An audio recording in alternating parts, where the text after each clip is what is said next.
Hi, everyone. I'm Melissa Hammersley. Thank you for joining me today to talk about our experience at Novel Effect of designing beyond the voice assistant.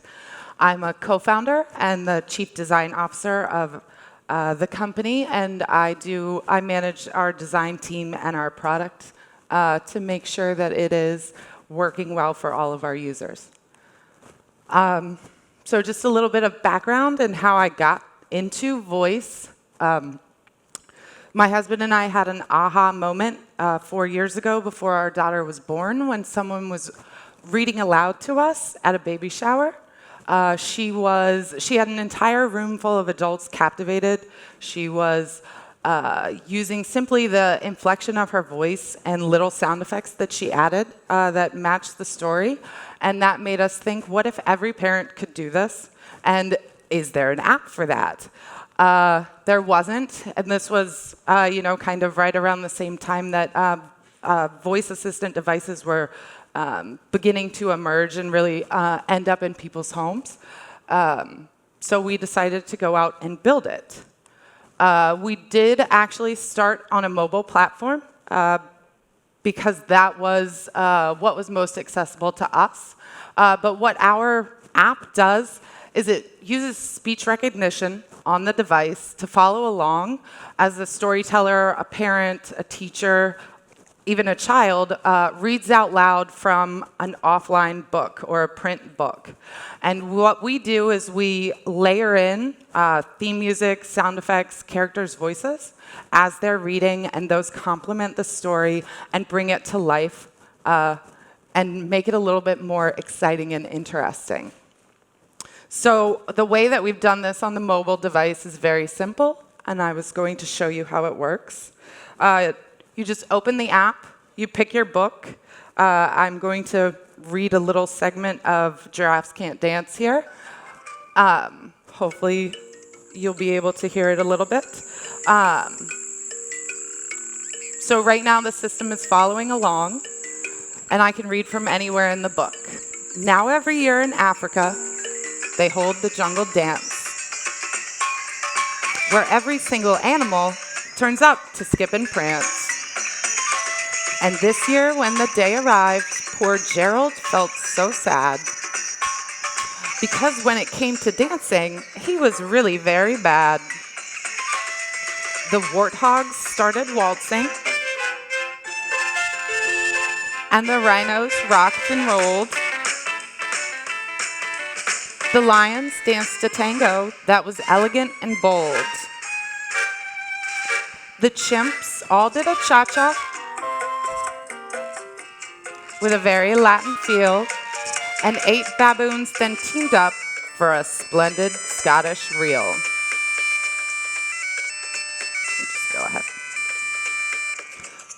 So hopefully you could hear what my device was doing. So we started this journey and on the mobile device, and we were using keyword spotting. And what we found was that just wasn't working for our use case.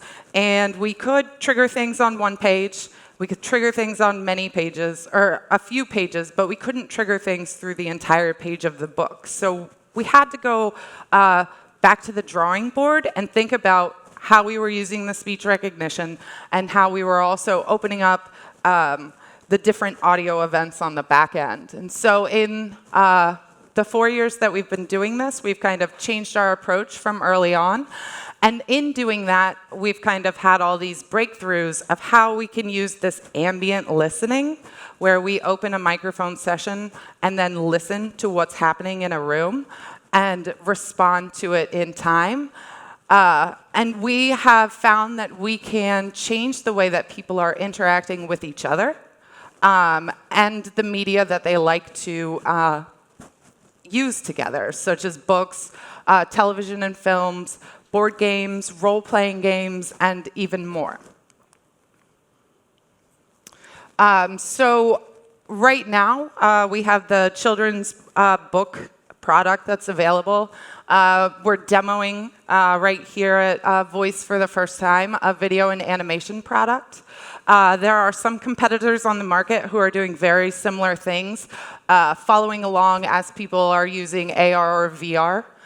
We know that we can communicate with toys and have them react to things that are going on in the room.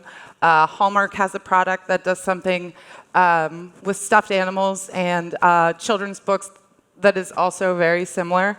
And then role-playing games, things like Dungeons and Dragons or Monopoly actually just released a new product that uses their own piece of hardware to be the banker while you play a game of Monopoly. But so in these kinds of environments, you're able to continue interacting with each other just like you always do and get a little bit of additional ambiance that reduces the conversational interactions that you have to make with the Alexa or Echo Google Home devices.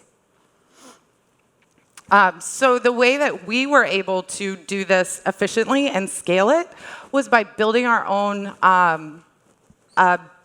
soundscape building product. So we have a web-based interface that functions in a drag and drop way where you can create content outside of in your standard music or video software programs, and then you can bring them into our system and correlate them with where you want them to occur in the conversation, the game, the book, the video.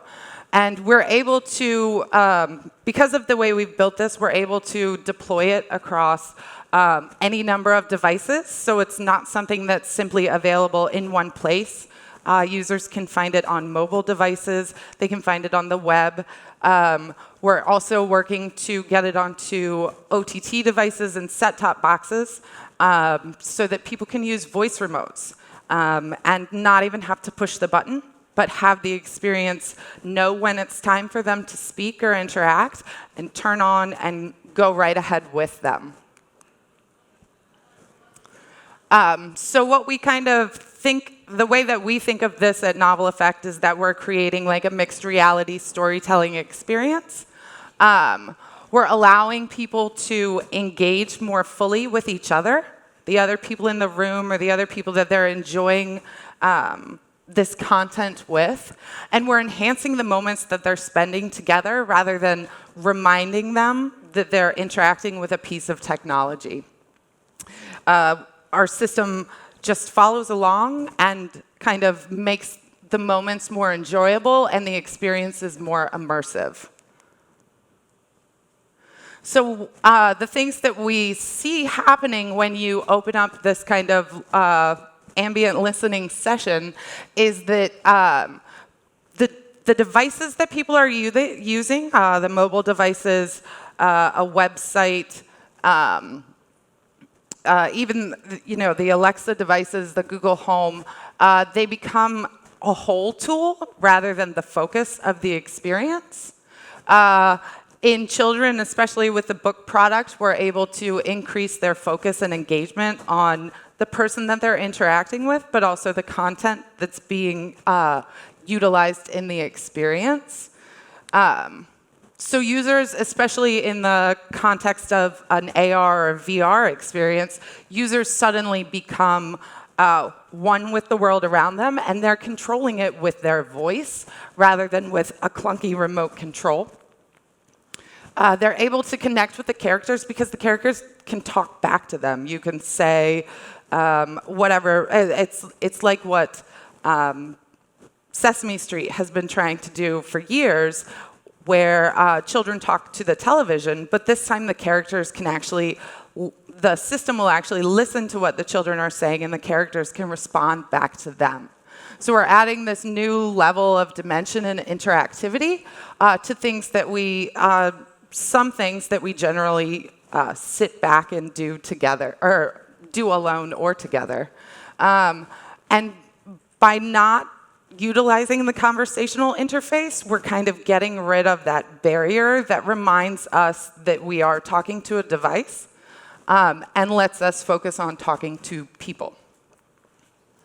The way that we have been able to do this is through the software system, the online software that I was talking about. We've adjusted the ASR and customized the NLU that we use. This allows our systems to work better for children and people with heavy accents. And then on the mobile product, we are using on-device speech recognition, and so our latency is very low, and we're able to give people that immediate response that they expect when they're simply having a conversation with each other and not with a device. So that was kind of how we looked at building outside of the standard call and response voice recognition system in the product that we are building and the ones that we'll continue to build in the future.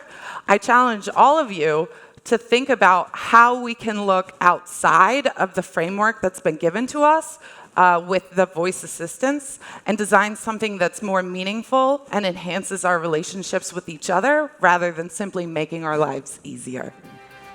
Thank you.